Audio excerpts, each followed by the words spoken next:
Oh, hey, didn't see you there. Sorry, eh? I was busy just ironing my wife's Canadian tuxedo. We're about to go oot and boot later today, so I wanted her to look fancy.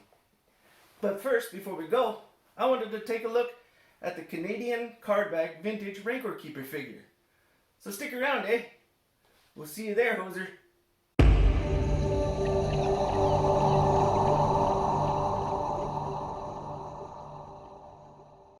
The Return of the Jedi series of the Star Wars action figures debuted in 1983, shortly after the movie.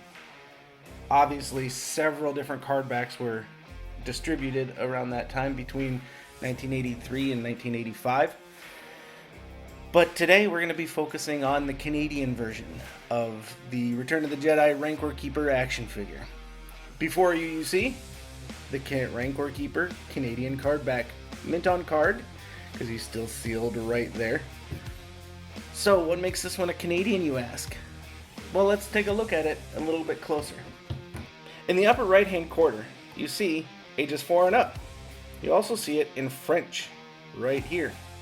That's the distinct mark of the Canadian cardbacks. You see dual languages, French and English.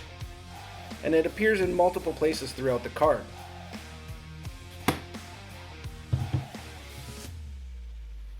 You see it up top in this corner. You see it down here on the bottom, underneath the Kenner logo. And you see it in the back.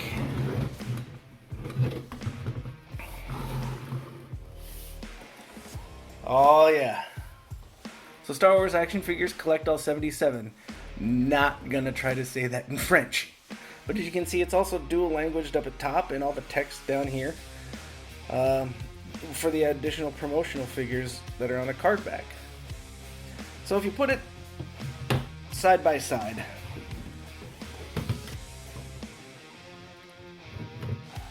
this is your traditional 77 back Return of the Jedi action figure card back. The sticker is covering it up, but there's no French underneath. You can see that the wording would be quite longer over there, but there's nothing over here underneath. And underneath in the Kenner, you just get your standard dialogue, and over here the French. So that's how you can tell from the very front of the card backs. On the back, let's do a comparison as well. Now, another distinguishing factor of the Canadian cardbacks is you don't see the UPC code. Not even on the mint on card version in the back. There's no UPC code there. So, but you do see it on the Kenner 77 back that was widely released throughout the world.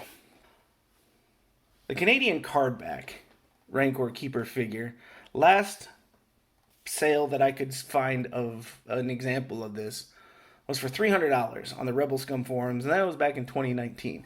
How accurate that is, I don't know. I'm pretty sure Canadian cardback Rancor Keepers have exchanged hands since then, but I couldn't tell you what a current market value is. But $300 for a mint on card version seems about the norm.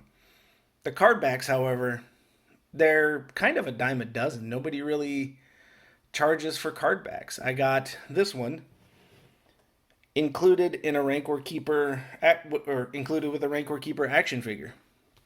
So it was about $50 for the Keeper figure, loose and complete, along with the Canadian cardback.